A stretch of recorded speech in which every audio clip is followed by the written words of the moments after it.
welcome to a new episode of the Truth Be Told Minuteman Report. This is Robert Hensley, your Truth Be Told Minuteman, coming to you live from an undisclosed location somewhere in North America. So today we are looking at I don't want to say a forgotten UFO case, but definitely one that took some time finding.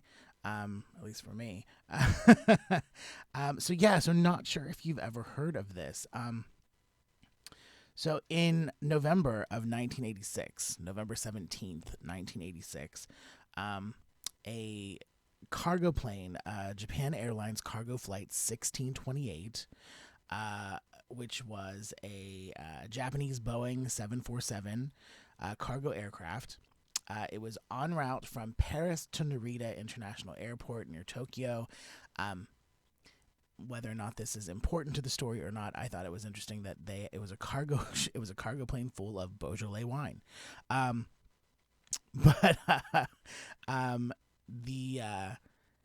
So this cargo flight encountered a UFO. Actually several UFOs over Alaska. So apparently, from the report, on the Reykjavik to Anchorage section of the flight over eastern Alaska, the crew witnessed two unidentified flying objects to their left. These objects kind of came from below and came in close, almost as if they were escorting the aircraft.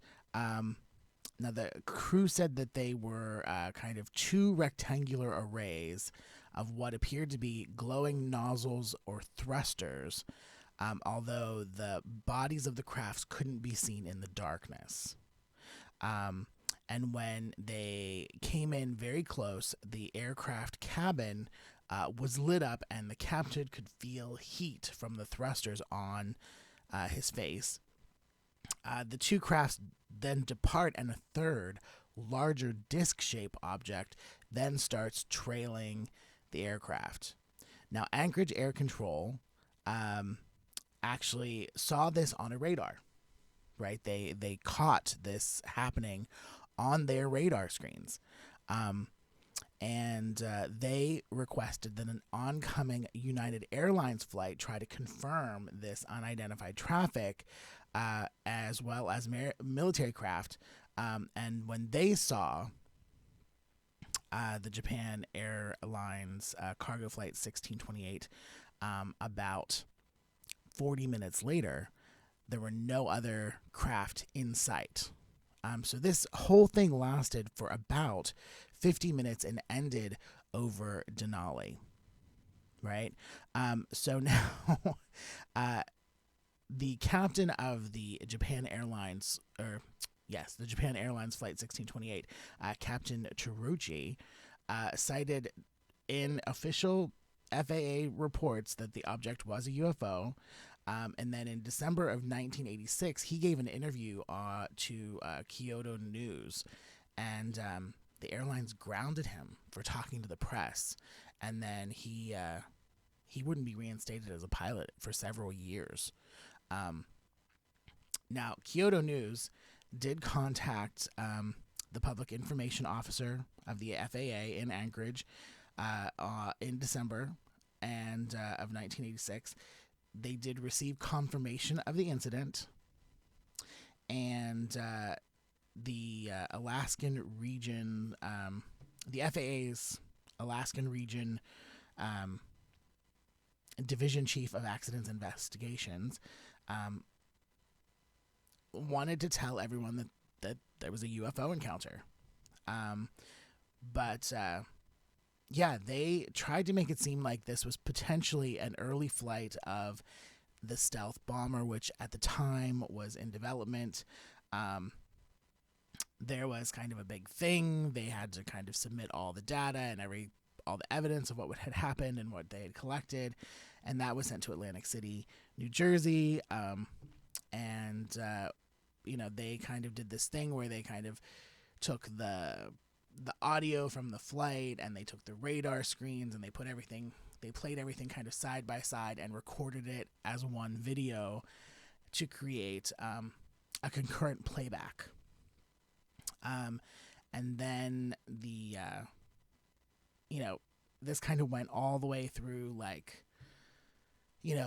then the FBI and the CIA and people from President Ronald Reagan's office kind of got together. They viewed this tape, this 50-minute tape, and eventually were told, everyone who had attended the meeting were told that the incident was secret and that the viewing party, quote unquote, of this tape never took place.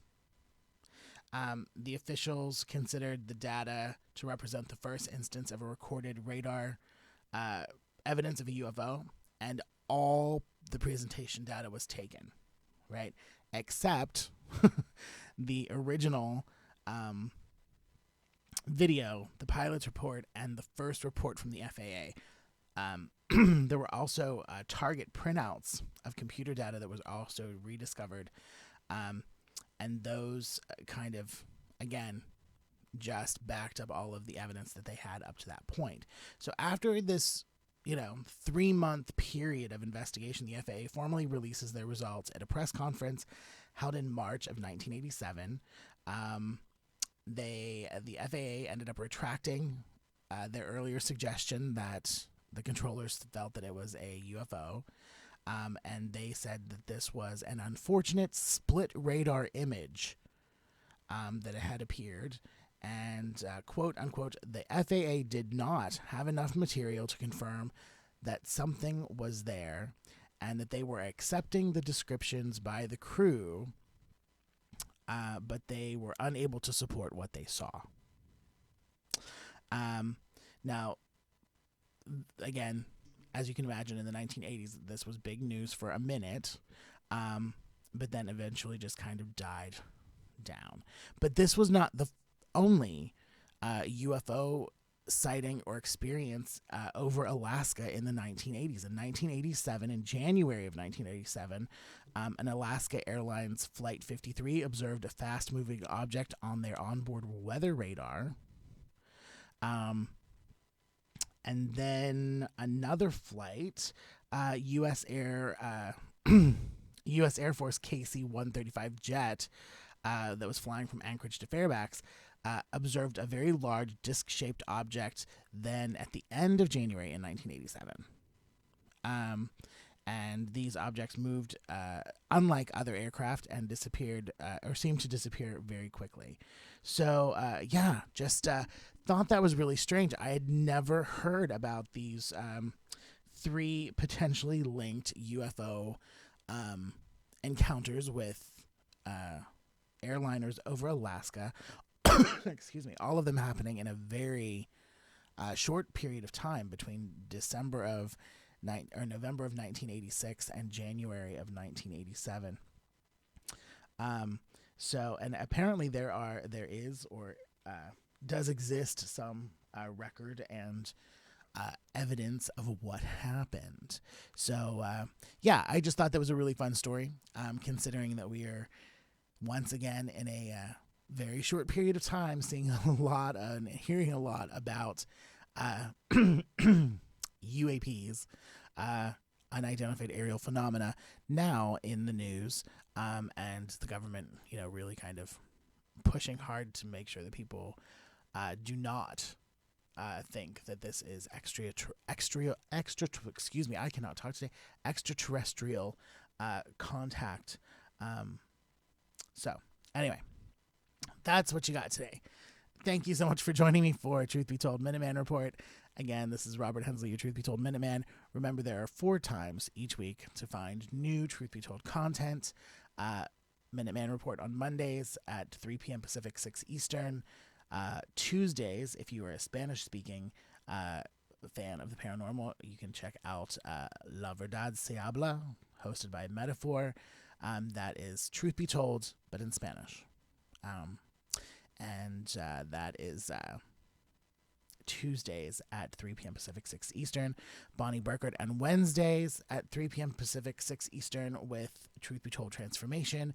That's more the spiritual, metaphysical side of the paranormal. And of course, and then Tony Sweet with the original Truth Be Told on Fridays at 3 p.m. Pacific, 6 Eastern. And as always, if you need more info, you can visit our website at www.truthbetoldworldwide.com. And don't forget, we're also hosting the Parapod Festival in Santa Clarita, California, March 31st and April 1st, 2-day festival. Tons of great stuff going on there. We are celebrating everything paranormal, and we're really kind of honoring the content creators who work in the paranormal genre.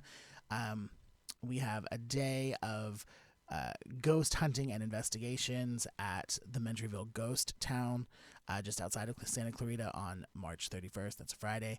And then on Saturday, we have lectures and panels and workshops on anything and everything that you can think of with some of our favorite paranormal experts: Linda Moulton Howe, Billy Carson, Jimmy Church, Dr. Robert Schock, Patty Negri, Shar Margolis. We've got... gosh, there's just so many people, I can't even think of them all right now. But it's a really great schedule. Check it out. Best value for the weekend really is the VIP weekend pass, which is $175. There are discounts at the local hotels. So check that out at www.parapodfestival.com. That's PARAPOD festival.com. And you'll see me there. You'll see Tony there. Bonnie will be there. Metaphor will be hanging around there for a day. So yeah, come and meet us, if nothing else. But of course, stay for all the fantastic content for that event, because it's going to be a really, really cool weekend. All right, everyone. Until next time, stay true.